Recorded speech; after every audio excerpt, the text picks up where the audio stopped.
I'd like to call to order the State of Rhode Island Coastal Resources Management Council meeting. It's our semi-monthly meeting. It's a little loud. I'm hearing it. It's very loud.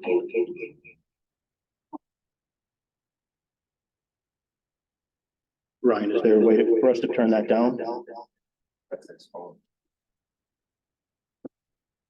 How's that? Say it again. Testing. Better. Okay.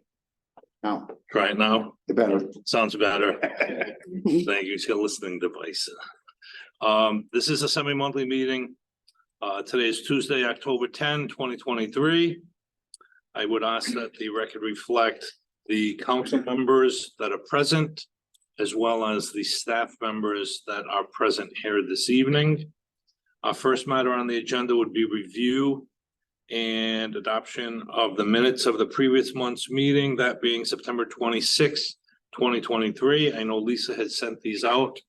If the council members have had an opportunity to review them, I would ask for a motion relative to those. Motion approved. Motion has been made by Mr. Rossellino. Is there a second? Second. Seconded by Mr. Izzy. Any discussion? Hearing none, all in favor say aye. Aye. Aye. Anyone opposed? Motion carries unanimously. Mr. Chairman, can I abstain because I was not at the meeting? Okay, thank you. Me also. All right. Subcommittee reports. Mr. Willis. There are no subcommittee reports tonight, Mr. Chair. Moving right along. Staff reports. Just a couple of items to report out to the council. It's very timely, as a matter of fact. The state of Rhode Island, Connecticut, and Massachusetts will be issuing a joint RFP to solicit new projects for offshore renewable energy in the Massachusetts, Rhode Island wind energy area. That's expected as early as this week, possibly next week, where the economies of scale was one of the reasons why the three states got together to look at renewable energy options for each state and helping it to meet their own particular goals, and in joining forces, if you will, trying to get a better rate overall for ratepayers, as well as looking at the build out potential for these areas in the Rhode Island and Massachusetts wind energy area. The RFP, the assumption it gets issued on time, should have proposals due in the first quarter of 2024, with selections hopefully by the summer or quarter 3 of 2024. So if each state finds that its solicitations result in its expectations, you could see as much as 6 gigawatts of power being proposed in the offshore. And then the last thing I wanted to talk about with the council is, I've mentioned this before. After the Sunrise hearing, the Sunrise Renewable Energy Project, the Fishermen's Advisory Board resigned en masse, and they have not been participating as a Fishermen's Advisory Board with the council since that resignation. However, and Kevin will get into it more in his staff report, it does not affect at all the review of these federal projects in federal waters under the federal consistency provisions of the CZMA.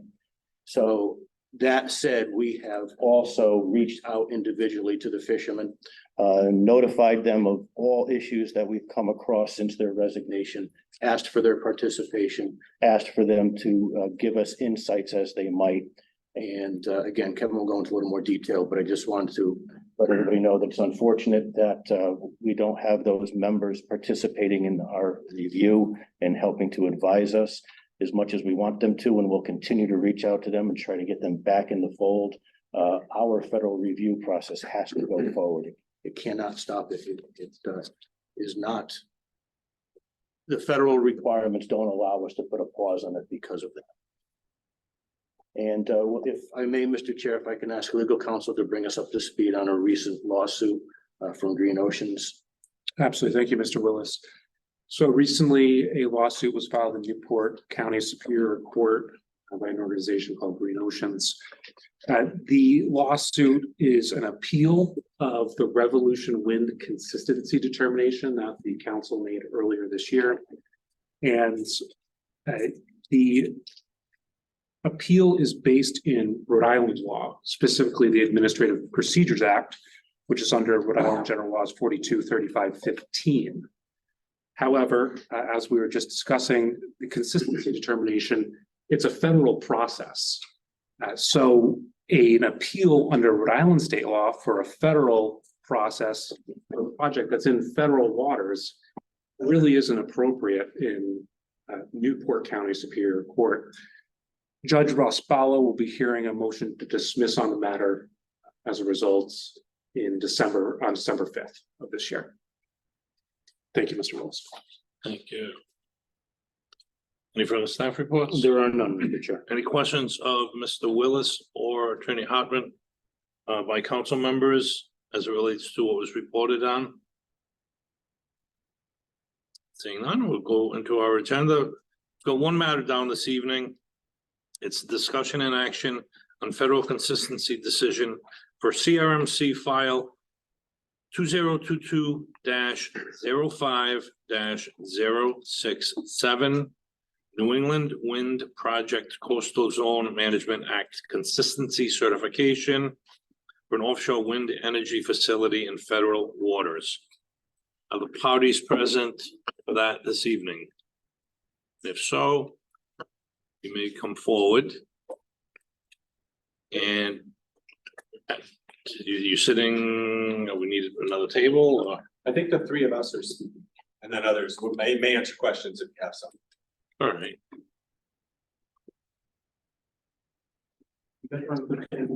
Sorry? You can manage it. Would you prefer us sitting or standing, or you don't care? Your presentation, but we can definitely another table if I want you guys to be comfortable. I mean, you sure? I do better speaking when I'm standing. If you don't mind. I don't mind. It's. But I think they're gonna bring you a table That's over. fine. Great.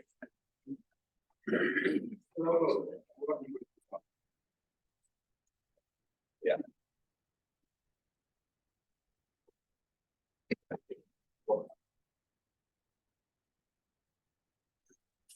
Prior to your presentation, I'm gonna ask our staff, Kevin Sloan, to present his report. Great. Please be seated. Yes. Thank you, Mr. Chair. So to pick up where Director Willis left off regarding the FAB, the lack of a FAB or FAB involvement does not preclude the CRMC from conducting its federal consistency review for the New England Wind project. The FAB is an important component of CRMC's offshore wind project review process, and a meeting between the FAB and a project developer is considered necessary data and information, or NDI, under 15 CFR sections 930 subparts D and E. This is also in the ocean SAM at section 11.10.1 subsection D. A meeting with the CRMC's FAB is NDI under the ocean SAM. A meeting between Park City Wind, the developer for the New England Wind project, was held on August 4th, 2022, satisfying the NDI requirement for the New England Wind project. Additionally, the Coastal Zone Management Act with CZMA allows state agencies flexibility in regards to necessary data and information requirements. Therefore, this project can proceed and a decision can be reached tonight, regardless of the FAB's participation or lack thereof. Secondly, the lack of a purchase power agreement does not preclude a state from conducting a CZMA federal consistency review because, one, the Bureau of Ocean Energy Management, or BOEM, is able to develop environmental impact statements, or EISs, regardless of PPAs, purchase power agreements. And two, a federal consistency review is not concerned with the project's financial viability. First, BOEM gives great deference to a project's PPAs and its purpose and need analysis, and considers it appropriate under the National Environmental Policy Act, or NEPA, to analyze in detail only those project alternatives that allow a developer to meet their obligations under the PPAs. BOEM considers the meeting PPA requirements as the primary goal of the applicant. That primary goal is to build enough energy capacity to allow a project to be financially viable. Additionally, BOEM has a path to determine that primary goal of a project when that project does not have any PPAs. In this circumstance, BOEM will determine whether one, a project is currently being reviewed as part of a competitive offtake award, in other words, a state solicitation for offshore wind energy, or two, whether it plans to compete for an award during the EIS development and identify the minimum nameplate capacity required to remain eligible for these awards. Based on specific facts of the project and BOEM's own research, BOEM may use this minimum nameplate capacity as an applicant's primary goal, which would inform a range of reasonable alternatives. Therefore, regardless of whether a project has secured PPAs, an environmental analysis can be conducted by BOEM under NEPA and reasonably relied upon by state agencies. Second, the Rhode Island Federal Consistency Review process is again not concerned with whether a project is or is not financially viable. The CZMA Federal Consistency Review considers the reasonably foreseeable impacts to the state's coastal resources and uses against the state's enforceable policies. The review process is not concerned with the purpose and need of a project because that is addressed at the federal level by BOEM. Now, I'm going to go over the scope of the CZMA review process under federal consistency. The federal CZMA encourages states to take a leading role in the management of their coastal regions. CZMA also requires various federal activities that are reasonably likely to affect any land or water use or natural resource in the coastal zone be consistent with the state's approved coastal management plan. To determine whether an activity is consistent with the state's coastal management plan, the state conducts a federal consistency review. For offshore wind projects, this review takes place within a larger federal permitting scheme. The state's consistency decision is not the final decision on whether or not a project will move forward. Furthermore, a state consistency decision is not a regulatory action by the state. States cannot require a developer or applicant to take specific actions via the enforceable policies by themselves, because that amounts to a state regulating activities outside of its jurisdiction.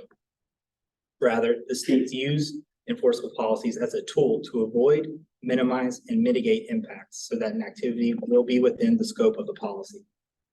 BOEM, as the lead federal agency, will issue a final decision, including a COP approval, and issue a ROD, or a record of decision. As part of the federal process, certain consultations between federal cooperating agencies, such as NMFS or NMFS, the National Marine Fishery Service, are either ongoing or have been completed and will result in additional mitigation measures, final design and engineering layout decisions, and construction, operation, and decommissioning information. One important federal process is the NEPA DEIS, or Draft Environmental Impact Statement, which is typically released well after the state federal consistency review has started, which necessitates state agreements. A vast majority of these federal actions will also be finalized after the federal consistency review process is completed at the state level. As a result of the procedural timelines for offshore wind projects, cooperating federal agency documents like the final EIS and NIMS consultation letter, which contains important information on impacts to various ocean resources and uses, and certain federal decisions like final layouts, turbine positions, and micrositing are released and or finalized after the consistency review. The state is not privy to these conversations and is not able to consider this information when conducting its final consistency review.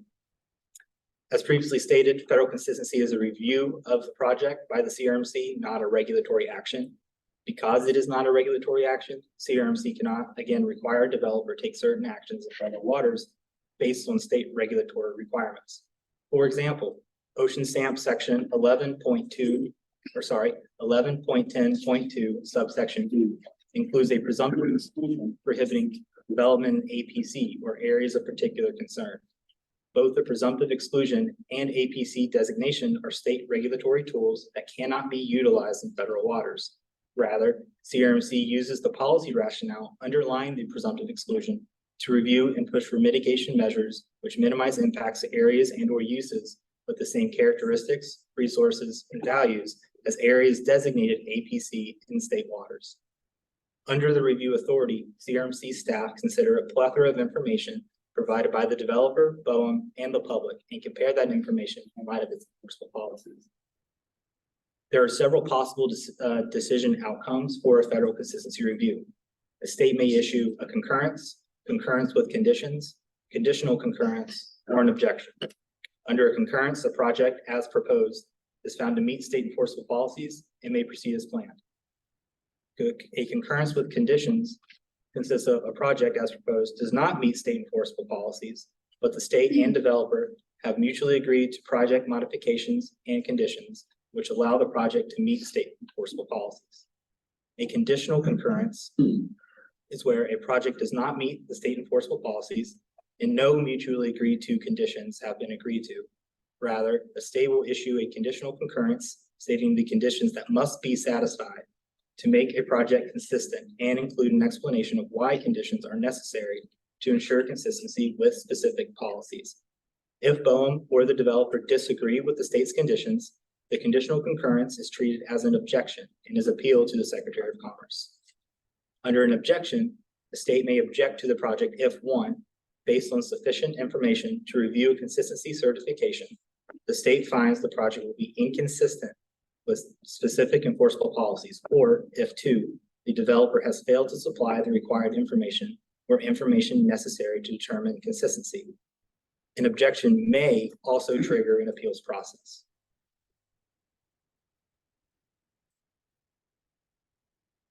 Furthermore, per 15 CFR section 930.78 subsection B, if the state fails to issue a consistency decision by the end of the consistency review period, a concurrence shall be conclusively presumed and no mutually agreed to conditions will be applicable to the project. CRMC's federal consistency review authority for the New England Wind project is specifically under 15 CFR 930 subparts D and E. CRMC's automatic review authority exists because the project is located within Rhode Island's 2018 GLD area, as discussed in the staff recommendation. A complete procedural history of CRMC's review process is discussed in section 3.1 of the staff recommendation and the associated appendices. The next steps for tonight are this council meeting and an eventual decision by the council. Then staff will issue the council's formal decision letter to BOEM on or before October 13th, based on the council's decision here tonight. Now I'll go over a brief overview of the project. The proponent for the New England Wind project is Park City Wind, LLC. They are seeking to develop the New England Wind project, which consists of two phases of development in BOEM lease area OCS-A 0543. This is a two-phase project again. Phase one is Park City Wind. Phase two is Commonwealth Wind. The purpose of a phase development is to provide a developer with flexibility via a broad PDE or project design envelope, so that as the project progresses, the project can adapt to changes in technology and evolve. Additionally, the PDE allows flexibility for the project to be refined and de-risked as engineering and environmental work progresses.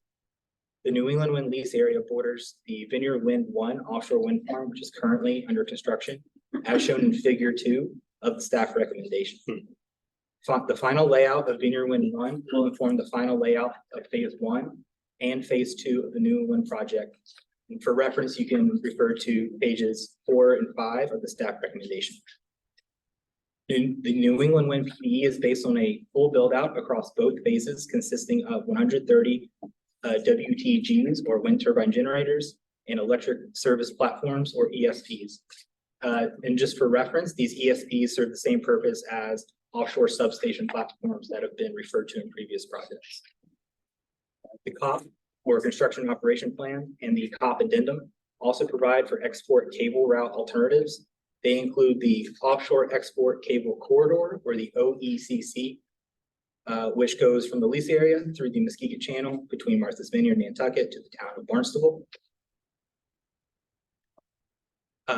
The second route is the Western Muskegon Channel variant, which is similar to the OECC and is not pertinent to the current review that occurs solely in Massachusetts state waters. And then third, the South Coast variant, the SCV, which diverges from the OECC and travels west-northwest to the Massachusetts state water boundary. Please note that the SCV does not enter Rhode Island state waters, but does travel through Rhode Island's 2011 and 2018 GLD areas or geographic location description areas. Over the course of the review of this project and meeting with the developers agreed to several mutually agreed upon conditions and project refinements. Of note, Park City Wind has agreed to modified boulder relocation operations that will minimize the creation of new hangs for the fishing industry and avoid and minimize resource impacts. Project infrastructure will be sited outside of complex and sensitive habitat areas to the extent practicable. If the South Coast Variant Export Cable Corridor is utilized, a maximum of 1 cable will be used because existing interconnection facilities do have a limited capacity. This will further minimize any impacts within the South Coast Variant as compared to previous scenarios which contemplated multiple cables through the SCV cable corridor.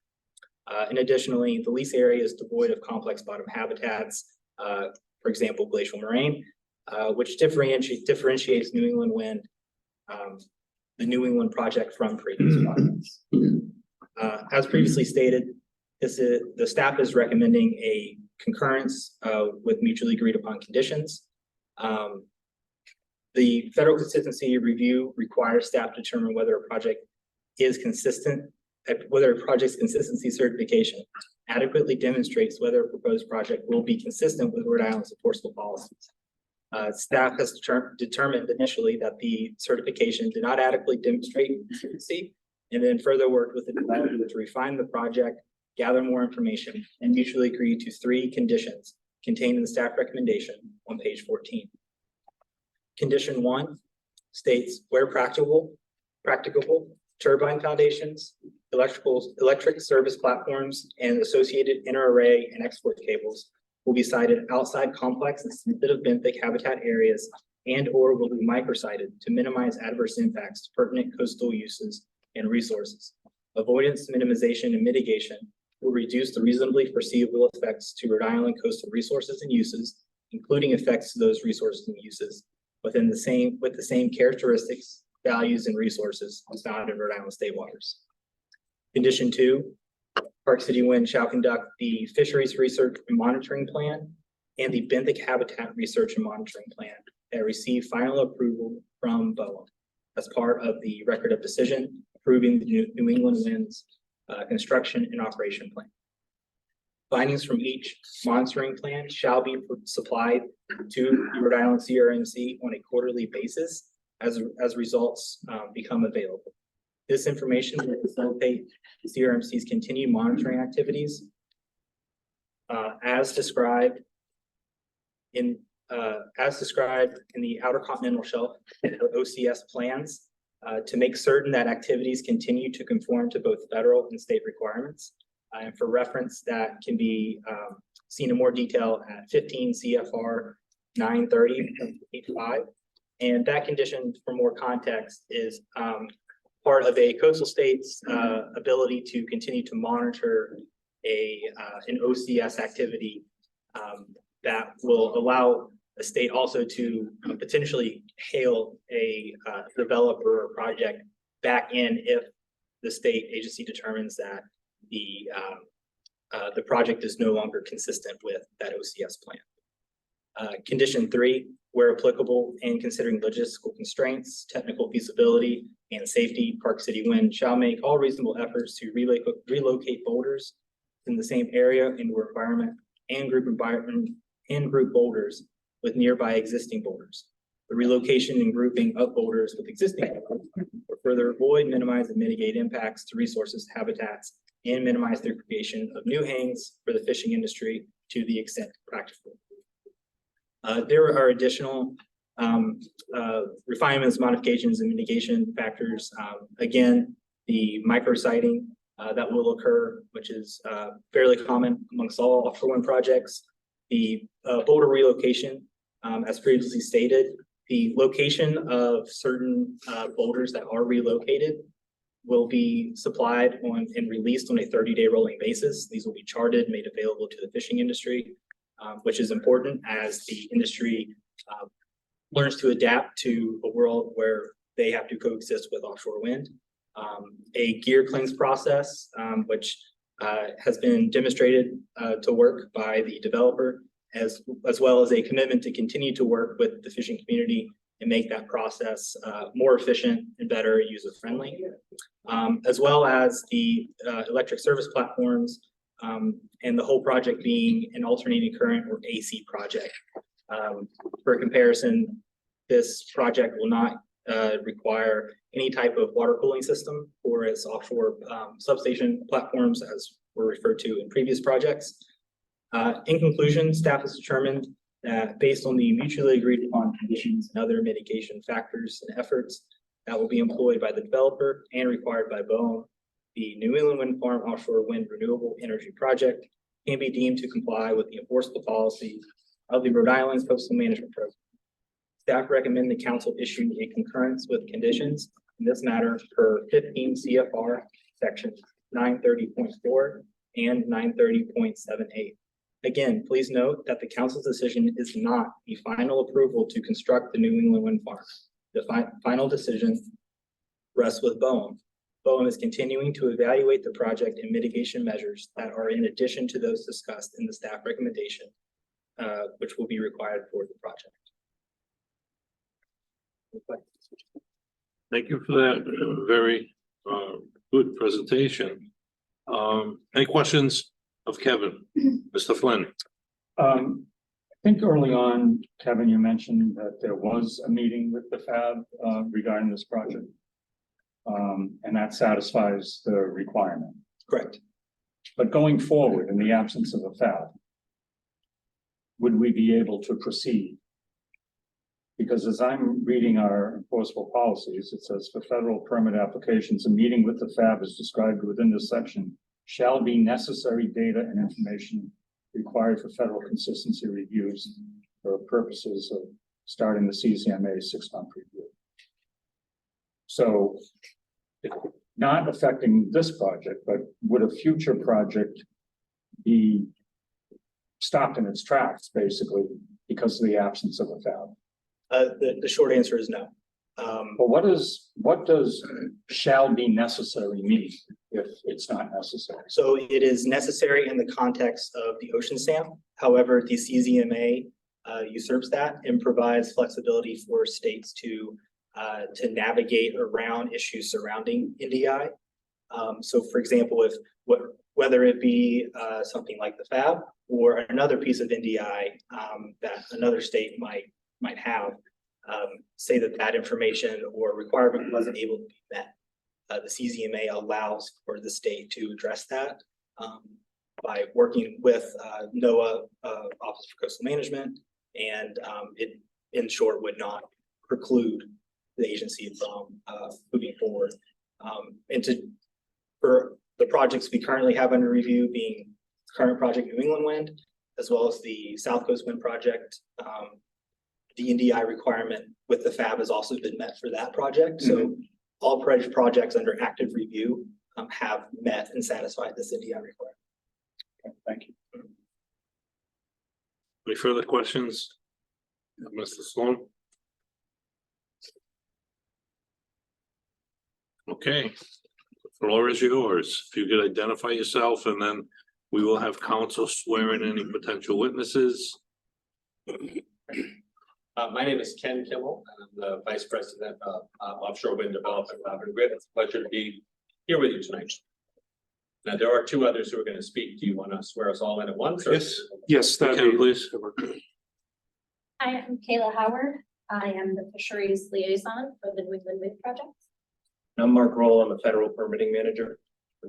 would you all please raise your right hand? Do you swear or affirm to tell the truth, the whole truth, and nothing but the truth, so help you God? Yes. Would you each state and spell your name for the record, starting with you now?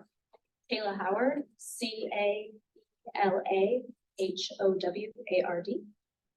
Kenneth Kimmel, KENNETH, last name KIMMELL, which is different from the spelling for Jimmy Kimmel. So, sometimes we get that confused. Mark Roll, MARKROLL. Thank you all very much. We get started? Yes, please. Okay, great.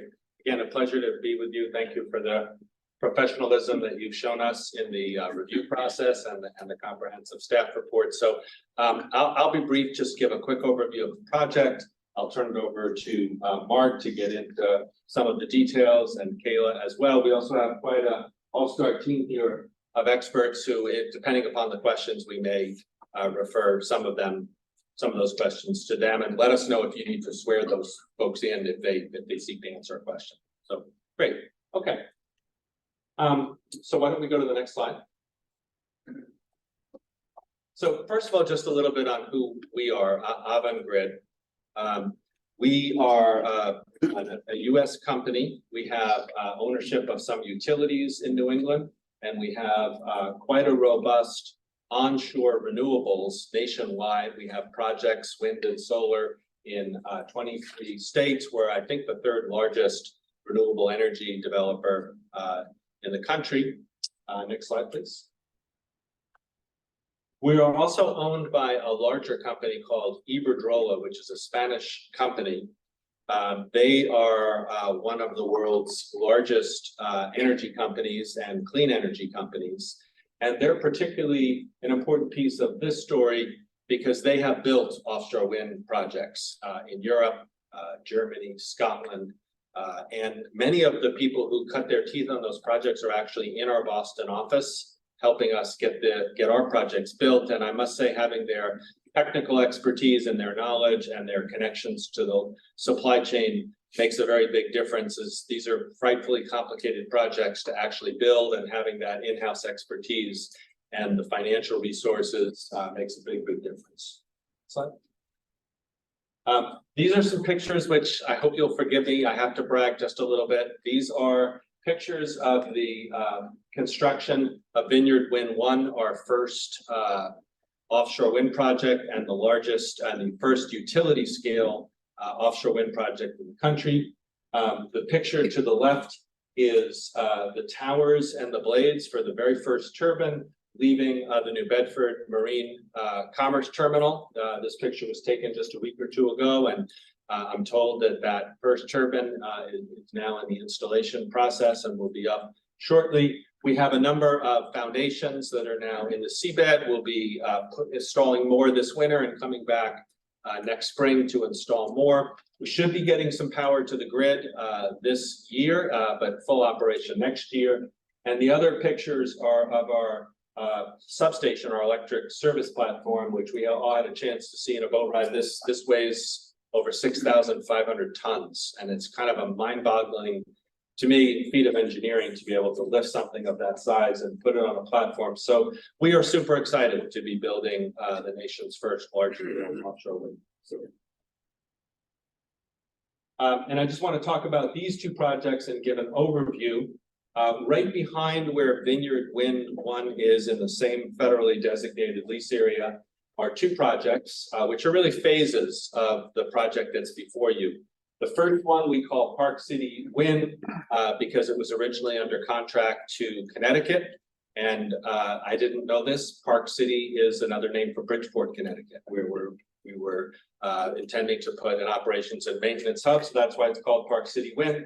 Right behind it is Commonwealth Wind, a 1,200 megawatt project that was under contract to Massachusetts. As you pointed out in your opening, these are projects for which the PPAs have been terminated, which is something that's happening across the board, but we do plan on bidding in, and we are certainly intrigued by this multi-state bid idea, which I think is a really good move of the three states to pool their resources. So the bottom line is, with these two phases, in total, there'll be about 130 wind turbine generators in those leasehold areas. Regardless of the name, the construction will happen in two phases. There will be 5 offshore cables to deliver the power from the wind turbines to land. Our current intention is to have all of those cables within a single corridor that actually makes landfall in Barnstable. As was noted, there are 2 potential alternatives to the locations of these cables, which we would use if necessary. One is the Western Speaker Canal, and one is the South Coast variant, but the current intention is to have all 5 cables within this designated corridor. where the Vineyard Wind cables are, not right next to them, obviously, there's separation. And the value, I think, of having it all within a corridor is to avoid having cables going all over Nantucket Sound and interfering more than's needed with fishing community and interfering with the natural environment more than's needed. So I think staying within that corridor is the right thing to do. Next slide, please. Just to give a sense of the next slide, of the benefits. If you add these two projects up, you are getting 2 gigawatts of clean energy. So this will be one of the largest clean energy projects of any kind in the country, in fact, in the world. We are talking about reducing the greenhouse gas emissions from the electric system by over 4 million tons when you add those projects up. And that's the equivalent of taking almost 1 million cars off the road. These projects will also create some great full-time jobs, both in the construction and in the operation, and quite a lot of economic development that will benefit the region. Next slide, please. In terms of benefits to Rhode Island, in addition to the clean air and climate change, addressing it through reduction of greenhouse gas emissions, we're very proud that part of the Commonwealth project involves an arrangement we made with a company called Prysmian Cable. They manufacture cables that are used for offshore wind, and they have agreed to create a cable manufacturing facility at Brayton Point in Somerset. And we lured them there by saying, if you move there and you set up a cable manufacturing facility, we will buy your output. So this has been a very good partnership. I bring this up because all of you are aware that Brayton Point is very close to Rhode Island. We would certainly expect that some of the jobs from the manufacturing can benefit Rhode Islanders. There's also a program that we're helping to support called Tuition Break that provides scholarships and tuition reductions in colleges in the region, and Rhode Islanders are eligible for that as well. So we do think this is a project that does have some direct benefits for Rhode Island, and certainly enormous benefits for the region and the country and even the world as we jumpstart a whole new clean energy industry. And I think all of us are thinking back about what we all experienced this summer, the obvious footprint of climate change upon us. And we feel like this is a dramatic way of moving in a different direction and making a big difference in addressing that most existential threat. So I'm going to stop there unless you have any overview questions for me, and turn it over to Mark to get into some of the details of the project. Any questions of Mr. Kimmel? Oh, keep going. Okay, great, thank you. I'm going to stay seated. I'm going to try to walk and chew gum. I'm going to drive, keep an eye on my notes. But again, I'm Mark Roll. I'm a Rhode Island-based Avangrid employee. Proud to say that. I do want to thank Jeff, Kevin, and the rest of the CRMC staff for the work that we've done together to date. I think the staff report was really well written, really clear, and you know, we were happy with the outcome. So I want to begin by setting the stage that we've been studying this lease area to inform development of the New England Wind project since 2016. I'm going to begin with a brief overview of baseline conditions relative to seafloor conditions and fishing activity. Then I'll share information relative to what we are committing to in order to avoid, minimize, and mitigate potential impacts relative to CRMC's review. Before diving in, I do want to stress, and it's reiterating a point that Kevin made.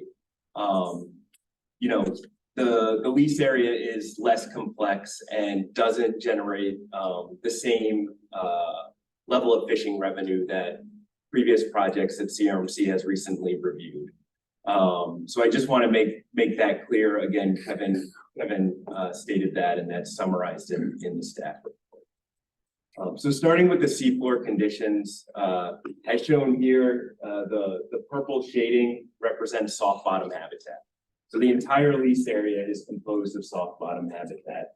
A little hard to see the corridors on the screen here, but that's also the case for the majority of the export corridors that we're looking at, soft bottom habitat. That said, the South Coast variant does include some areas of complex habitat.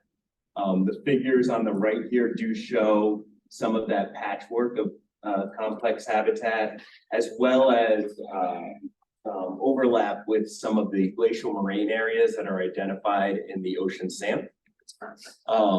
The data that we've collected to date for the lease area in the main OECC does indicate a low likelihood of encountering boulders that will require relocation. However, as with the presence of complex habitat along the South Coast variant, there are localized concentrations of boulders. On to fishing. Again, the lease area is not as productive for commercial fisheries as some recently reviewed projects. In fact, the New England wind lease area falls below the average annual revenue of other lease areas in the Mass and Rhode Island wind energy area, and that's on a per square kilometer basis. Based on best available data, the total economic exposure to commercial fisheries for the lease area is about $623,000 for the lease area annually. And based on the construction and decommissioning periods, about $15,000 for the main OECC and just over $3,000 for the South Coast variant. I do want to define economic exposure. That refers to the potential economic impacts of future development if fishermen opt to no longer fish in the area and cannot recapture the income in a different location. In other words, economic exposure is a measure of the maximum amount of revenue that could be lost. Though it's critical to note that there will not be a complete loss of fishing activity from these areas.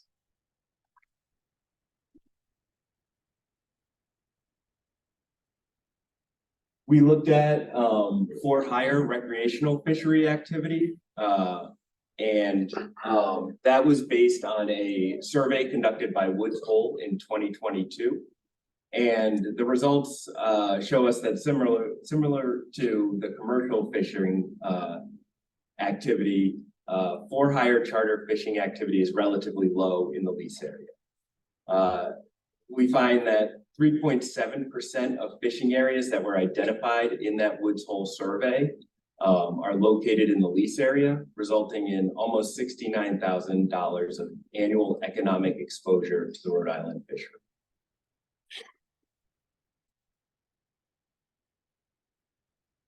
So as we've advanced the project through the development process, we have strived to adhere to the avoidance, minimization, and mitigation hierarchy, whereby we first seek to avoid sensitive resources and their impacts. Then, where avoidance is not feasible, we look to minimize the impacts. And only after seeking to avoid and minimize do we consider mitigation as a means to offset unavoidable impacts. I want to highlight a couple relevant avoidance and minimization measures, as well as some relevant monitoring that we have committed to.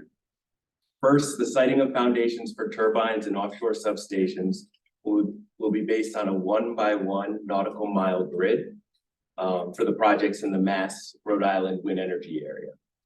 Structures will be marked and lighted in accordance with Coast Guard requirements, and together these measures will ensure safe navigation in and through the lease area. While the FAB have not engaged directly on the review of New England wind, we have been watching the projects in front of us. And we understand that there have been concerns raised about cable burial and protection, as well as boulder relocation. And so first, based on detailed site characterization data, and through careful cable route engineering, we aim to avoid and minimize routing through complex areas. The careful route engineering, as well as our plan to bury the cables 5 to 8 feet, will minimize the amount of cable protection needed. The 5 to 8 foot target burial depth is more than twice the burial depth that is necessary to protect the cable from potential fishing activities, and it provides a maximum of 1 in 100,000 year probability of an anchor strike. Where it is ultimately needed, locations of cable protection will be charted. For any relocated boulders, the new locations will be reported to approximately the nearest meter and reported to federal and state agencies so that this information can be shared with the relevant stakeholders, including ocean users. Reporting will occur within 30 days of relocation, so it will occur on a rolling basis. And to the extent technically practicable, the project is committed to grouping relocated boulders with other boulders, all in an effort to minimize creating new holes. Cable inspections will occur for the life of the project, and the cables will be remotely monitored continuously. We'll also implement fisheries and benthic monitoring plans by conducting targeted surveys prior to, during, and post-construction. These monitoring plans were developed in coordination with a variety of federal and state agencies, including CRMC, and other interested stakeholders. New England Wind has committed to other forms of monitoring that will advance our collective understanding of potential impacts associated with New England wind, as well as offshore wind more generally, such as avian and bat monitoring and marine mammal monitoring during construction. Finally, we have committed to a compensatory mitigation package to offset potential unavoidable impacts to commercial and recreational fisheries. And so relative to development of this compensatory mitigation package, we set out to exceed minimum recommendations from the BOEM guidelines and take lessons learned from the projects that have advanced through federal consistency review before us. Overall, the assumptions used for our impact analysis are based on best available information, carry conservatisms, and exceed minimum recommendations from the draft guidelines that BOEM has issued.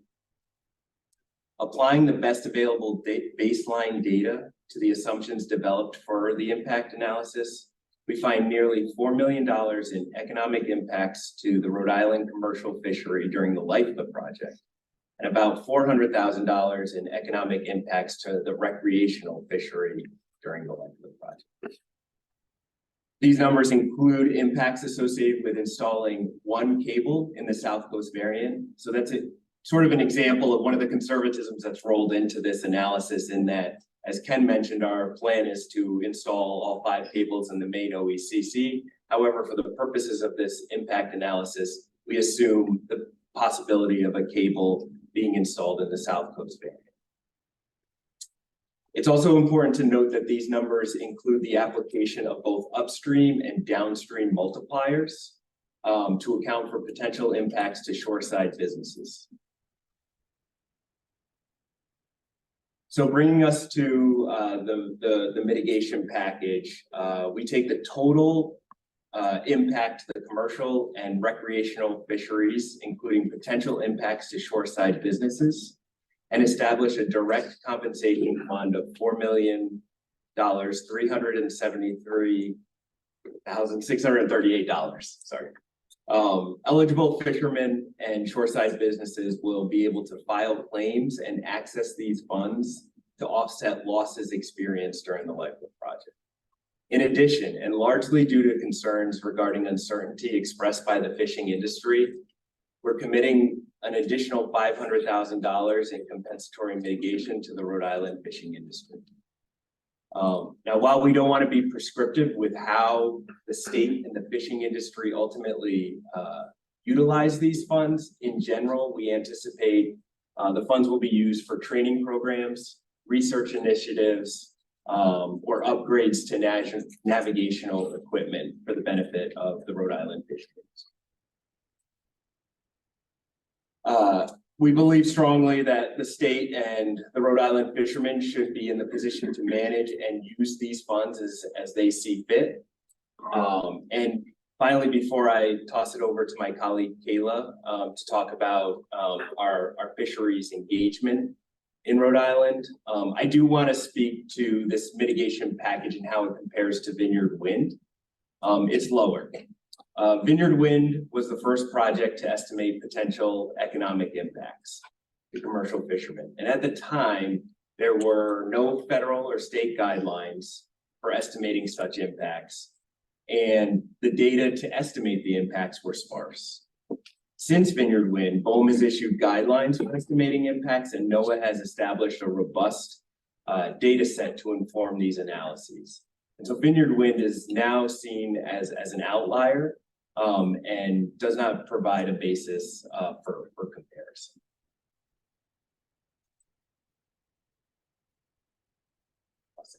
All right. Let me just ask, any questions of Mr. Rule? Mr. Flynn? I have a question. You mentioned that the 1 mile grid pattern is a form of mitigation. The report states that as well. So what would you really want to do? Well, I can tell you. What would have been your preferred layout? I can tell you that from optimizing an offshore wind farm, that may mean installing foundations, turbines closer than 1 nautical mile. You see that in some of the European projects where it's not so gridded of a layout. That 1 by 1 spacing on a grid with all the other projects in the Rhode Island, Massachusetts wind energy area was a commitment by the developers in the Northeast to support, be responsive to the concerns that were being heard early on from the fishing industry about navigation. But that has sort of become the standard, right? I mean, It that's, has, yes, it has the projects that become the we're reviewing are 1 mile. Yep. So I'm struggling with understanding how the standard is somehow considered mitigation. So I wouldn't describe it as a mitigation. It is a But your design. report does say it's mitigation. Well, so the way that we look at it is it's avoidance and minimization of potential impacts associated with navigation and fishing. I mean, in the absence of the standard, we would build denser. We certainly lost a lot of power output by going with the 1 nautical mile. We acknowledge though, what you're saying, it's become the standard for. Right, that's my question. I don't understand how the standard rises to the level of mitigation. Well, because if it's the standard, then it's the standard. The standard was put in place to mitigate the impacts. That's why it was designed that way. It was to inject a lot of conservatism about navigation. It was something that the fishing community, the Coast Guard all wanted. We were, with Vineyard Wind and other projects, we wanted tighter spacing. And I was in Germany a few weeks ago. They have half-mile spacing there, so it's quite denser. So it's a standard it's now become a standard. But from our point of view, it does mitigate the impact because it reduces the possibility of. It just seems odd to say, we wanted to do something that we know you're not gonna let us do, but we're gonna do it your way, and we'll call it mitigation. To me, I don't call that. Okay. I think we're not getting, if you don't think it's mitigation, that doesn't I think really it's change it. We're become the standard. we're adhering to the standard. We think that lessens the impact, but you're right. Okay. It wasn't out of the goodness of our hearts exactly. It was a standard that was agreed upon as part of a overall regulatory negotiation. Okay, thank you. Any further questions of Mr. Rule? Kayla? All right, so I'm Kayla Howard, and like I said earlier, I'm the fisheries liaison for the New England Wind projects. Wanna advance the slides? Yeah. So one of my primary duties in this role is to effectively communicate with and engage with the fishing industry. And early on, one of the things that we tried to put emphasis on is trying to make ourselves available and accessible to the fishermen as much as was possible. As such, years ago, with some of the fisheries liaisons with the other developers, we established what we call joint developer port hours. And this is prior to this being one of BOEM's recommendations for joint developer outreach. And as such, being here in Rhode Island, one of our regularly scheduled monthly visits is to the port, Point Judith. Here in Rhode Island, we've also been participating in fishing industry trade shows for several years as well. These are large shows which have great reach and attendance and have led to many other meetings and speaking engagements with various fishing clubs and organizations. We contract directly with a Rhode Island-based fisheries representative whose primary function is to act as a two-way relay of information, both from the fishing industry to the developer, as well as from the developer to the fishing industry. We recognize that not all fishermen are comfortable speaking to me or to us directly. So having a go-between is a good avenue for that. We've also worked to support the seafood donation program that's run here in Rhode Island. And this has dual benefits, both within the communities that receive this fish, as well as to the fishing industry itself, by providing them with fair prices for species of fish that are unlikely to be in high demand otherwise. Some other ways that we've worked with Rhode Island fishermen and fishing vessels is with some of our fisheries research. We've utilized Rhode Island fishing vessels in our fisheries baseline data survey collection, as well as through our joint developer work to tag, track, and monitor highly migratory species in the wind development area. We've also benefited from the use of onboard fisheries liaisons, or OFLs, on our survey vessels. These positions are filled by former local fishermen for the purposes of communication on the water in real time. They work with the survey vessel captains and crews to ensure that the expectations of movements are clear and that there are no inadvertent interactions on the water. In addition to the use of OFLs, we've worked with scout vessels to operate ahead of our survey activity and relay fishing gear locations and activity to again avoid negative interactions. Rhode Island fishermen and fishing vessels have assisted us in all of these areas to date, and opportunities for continued collaboration in these areas exist going forward as well. We are also looking at opportunities to help support research and provide funding for things like gear modification and marine debris removal. Slide, please. We all recognize that there's a lot of information coming to fishermen, so we do our best to have tools accessible to folks so that this communication can reach them in an effective way. Anytime that we have new activity planned offshore, we issue notices to mariners, and these are distributed through our email listserv. And you can sign up for those on the website for the Ford Fishermen's tab at the top. And we also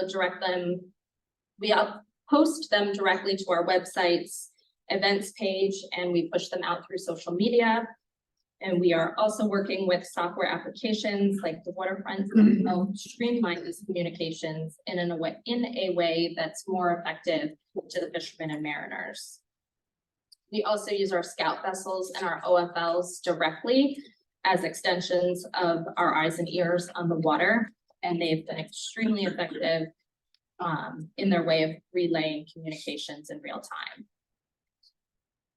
All of these things can be found within our fisheries communication plan, which is also located on our website. This plan is a living document, and as such, it's updated on a regular basis. And it has incorporated direct input and feedback from the fishing industry and our fishing representatives, of which we have 11 spanning from Cape Cod all the way down to Maryland. Another way that we've tried to streamline and simplify things for the fishing industry is through our gear claims process. Early on, we worked again with the other fisheries liaisons from the other developers to coordinate what types of information should be required of a fisherman in order to submit a gear claim. We thus far have only thankfully had one small gear claim, and it has actually allowed us to establish an efficient internal process to expeditiously pay for these claims. The one instance that we had was actually we had an underwater dive operation on one of our survey vessels where they happened to discover a short line and a buoy was tangled at the bottom of the survey vessel. So we were able to track down the owner through the permit number that was on the buoy, and we were able to contact him directly ahead of him even being aware that there had been an interaction. So being able to proactively get ahead of things like this and, you know, meet him in person, sit down, work with him to get through the gear process claim. We were more than happy to do that, and happy that we were able to do that in a transparent manner, and get to him again prior to him even being aware that there had been an interaction. Hopefully we don't need those going forward, but in the event that we do have an established process. So that's all I have. Any questions of Ms. Howard? Okay. Chair? Yes, I have one Ms. question of Mr. Roll, actually. sure. So when we were talking about the direct compensation for the fishing industry, you mentioned that it was substantially less than the offer for Vineyard Wind 1. And that was based on new guidance that we've gotten from BOEM about how to calculate that number. But we also saw at the beginning of the presentation that Vineyard Wind is still under construction or just sort of starting at that. So there's no real data that BOEM has adjusted for. So I'm wondering, do you have any information about why this guidance from BOEM has reduced this amount of compensation if it's not based on actual data from Vineyard Wind? Good question. I don't know how to answer that, I think directly, because I don't have kind of an understanding of maybe that, you know, kind of BOEM's development of those guidelines and how it was or wasn't informed by, you know, Vineyard Wind. That being said, I think the reality is that when Vineyard Wind came through as the first project to be reviewed and everyone was learning, you know, how to interpret regulations, how to conduct these various analyses, there was a lot of unknowns and a lot of assumptions that had to be developed as, you know, the folks working on that project, I have to assume, as they were kind of, you know, working through that, right? All I can say now is, you know, BOEM has developed those draft guidelines in, you know, large part because the need to try to find some standardization in how these analyses are performed and avoid situations where you're having one project, you know, negotiate some, you know, really high mitigation fee in another project, not, right? And so finding a way to take the best available data, apply, you know, the best available assumptions based on, you know, researchers and expertise in terms of what the impacts are going to look like, and, you know, develop those guidelines so that we find more standardization. So when you look at the projects since Vineyard Wind, I think you've seen more, you see more standardization in how these mitigation packages and the impact assumptions that inform them are being developed. Thank you. Further questions? I have some other Mr. questions, Flynn. but not about the presentation. I don't know if they're done yet. I think we are. Okay, So if I may, a couple of things that weren't brought up. Your report, and actually the staff's report as well, was a little bit vague about the use of Rhode Island ports. You mentioned that it's likely or it's possible that they're, and if used, obviously those would be a benefit. But you're not saying whether you will use Rhode Island ports. So are you planning to use Rhode Island ports and for what? So, currently, our plan does not include Rhode Island ports. But we have not made final decisions on the infrastructure, and as you noted, there's now this multi-state bidding process, which I think opens up some different possibilities. So Rhode Island ports are still under review, and they've been potentially given more impetus from this multi-state. But our current plans do not have Rhode Island ports. Okay, well, at least that's fair. It's better than saying, well, you might, or it's likely, or it's now apparently not likely, and you probably won't. Right, except that, you know, I do want to leave a door open here because we were not aware until last week that there was this multi-state bid opportunity. We thought we were really dealing with Massachusetts for Commonwealth Wind and Connecticut for Park City. And the multi-state gives an opportunity to rethink both the strategy, and that might involve taking another look at Rhode Island possibility. I'm sure the state would not shut the door in your face if you wanted to use Rhode Island port. Fair enough. I have a question about the timing. Because you're mentioning two phases, and the state's requirements are that if there's long-term impacts that persist for more than 2 seasons, the council shall deny.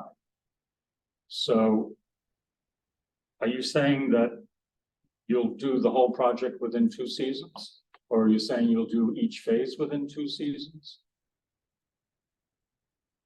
Anyone have an answer? Because your report doesn't really Yeah. specify that. In fact, I mean, what you say is that it won't result in significant long-term negative impacts. But the specific requirement is that it not affect more than 1 or 2 seasons. And you don't really address the seasons, I think the intent is to try to complete the project within 2 seasons, the intent. Each phase within, so it's 4 years or the whole project. the whole project in 2 seasons? Yes, now, there are variables, when you get out into the ocean. There are vessel constraints and time of year restrictions, but that's the plan.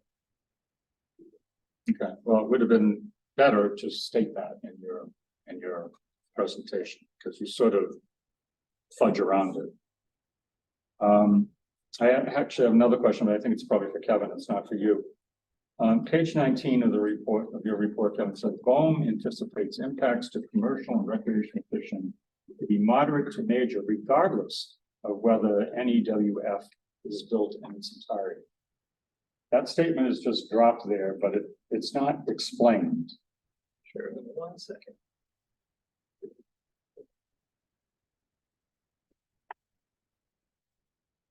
In other words, it implies that there are other factors that are going to cause Sure. moderate to major impacts on recreational fishing, not related to installation of wind turbines. Correct, yes, so that is, and I apologize for not providing more context there. So in the DEIS, the draft environmental impact statement, in developing those project alternatives and considering impacts. Right, you have to speak. Oh, I apologize. When BOEM is developing the impacts analysis during the draft environmental impact statement or for the impact statement, they consider impacts from the project, but they also consider impacts from the project in addition to other activities happening on the OCS out in the ocean. So other wind farms and other factors such as climate change. Well, that's what I was wondering. if this was Exactly, climate yeah. change reference. And so, and again, absolutely could have been more clear. In every DEIS, the BOEM or the contractor that they use to develop that DEIS has an impacts comparison chart essentially. And for this one's in particular, it was quite confusing, but they specifically called out that regardless of the project, so in other words, how they phrase it, essentially the no alternative. In other words, the project is not built. So regardless of this project being built or not, when you consider all other factors, including other projects being built, climate change, and other things, the fishing industry will still realize these impacts most likely. Again, regardless of whether or not the New England Wind project were to be developed. So that's why that jumps out at you. Well, what it doesn't say as to whether it will be worse than it would be otherwise because of a project like this. That's Sure, yeah, no, and again, I apologize for lack of clarity. The impact, if I remember correctly, is the same, whether if the project is built when considering climate change and other projects in the region as well. well, then that would imply that this won't in and of itself have a significant impact Correct, on what is going on. yeah, and again, my apologies, trying to interpret that chart. No apology necessary. Is trying to tease out a very complicated knot. Because throughout the report itself, or the impact itself, doesn't really break down, it breaks down impacts, but it doesn't break down impacts necessarily in relation to that chart. So it's very hard to refer around, but we got there. Is it your company that's installing the work that's being done right now? Vineyard Wind Vineyard Wind? It's, I should have mentioned, it's a joint venture, so we own 50% of it and another company owns 50% of it. And we are jointly constructing Vineyard Wind One. What kind of equipment is used to actually install?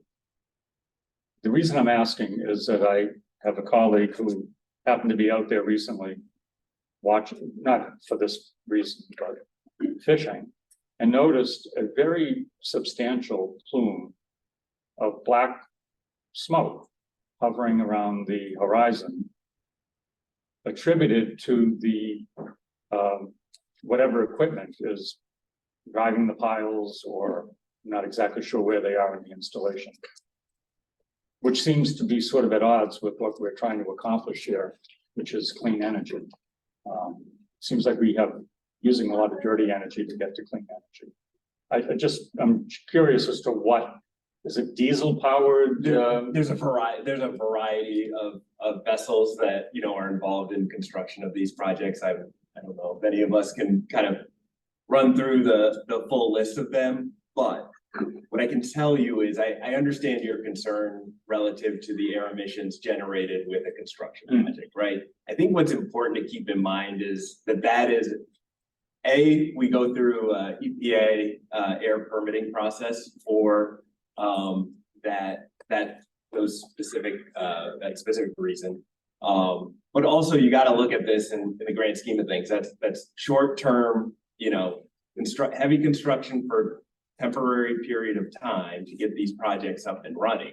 Once they're up and running, yes, we have vessels, getting crew members out doing maintenance, but it's not on the scale and with the same types of vessels that you see during construction. So I think the way I like to look at it is that it's a temporary impact, in the grand scheme of things, and the project's going to be operational for 30 years.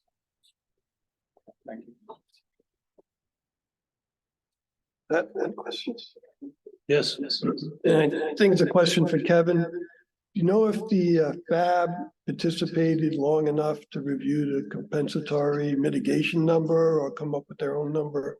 Just curious if they were close or there was a substantial gap. Sure, yeah, unfortunately, no. They resigned, I believe within days after the Sunrise Wind decision and council meeting. So unfortunately, they were not part of that process or able to review that information. That being said, we did provide that information to them regardless.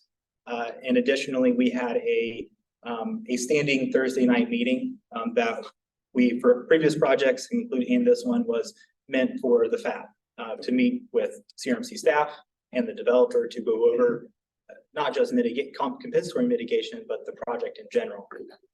We actually retained, after the FAB resigned, we retained that Thursday night meeting and we opened it up to the general public and fishing industry, including former FAB members. Those invites were sent out, including through the DEM listservs. Unfortunately, we did not have any attendance during those calls, so we utilized that time to continue to be constructive So it's the long-winded way of saying no, unfortunately.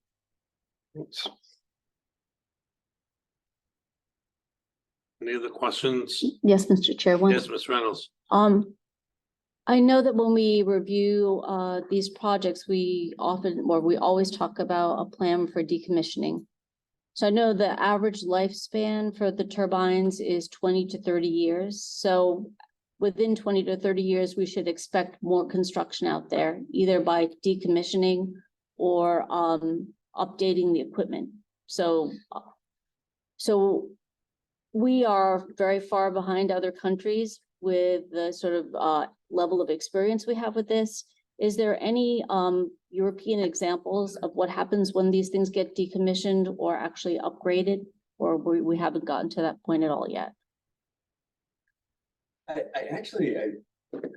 thought I saw a headline about the first offshore wind project being decommissioned. I don't know if that was the controller project, but I personally don't have any kind of inside information or details on that. One thing I can say about decommissioning is that when that time period comes, the BOEM requirements require us to sort of we re-engage with BOEM. We have to submit a very, detailed decommissioning plan that is, going to be subject to, stakeholder involvement and public review.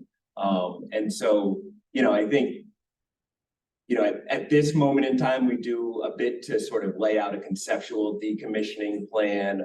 We account for the decommissioning impacts. We basically equate them to the same as construction, but in reverse, right?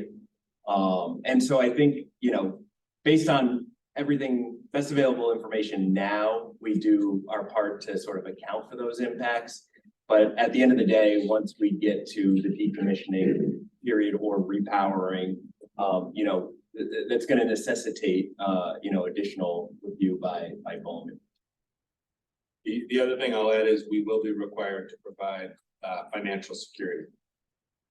So that there'll be a performance bond or some instrument that makes sure that if it is decommissioned, that there's funds there to tap into to do so, so to speak. Okay, thank you. Any further questions from council members? Anything else to add at this point?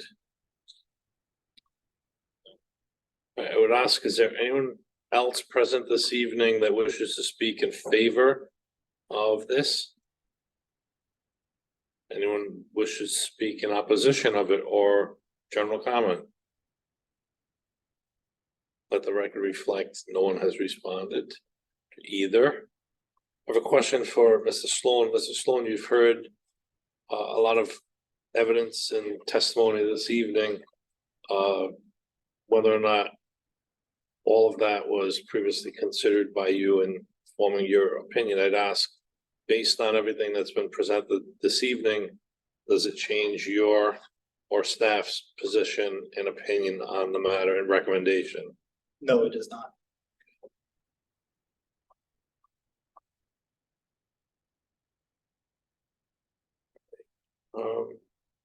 You need to say you're good. All right. That concludes the presentation. So if the council is in a position for motion, now is the time. I'll make a motion to approve an issue of concurrence with the 3 conditions stipulated in the staff report and verbally read aloud earlier in the meeting. And Mr. Russolino, is that based on the findings of the staff report and the presentation from the applicants tonight?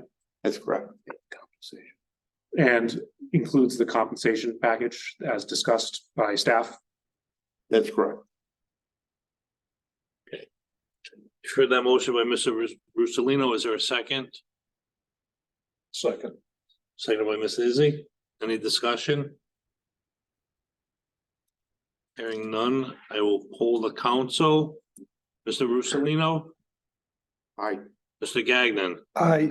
Ms. Reynolds? Aye. Mr. Flynn? Aye. Mr. Izzy? Aye. I too, Raymond Coyer, vote aye.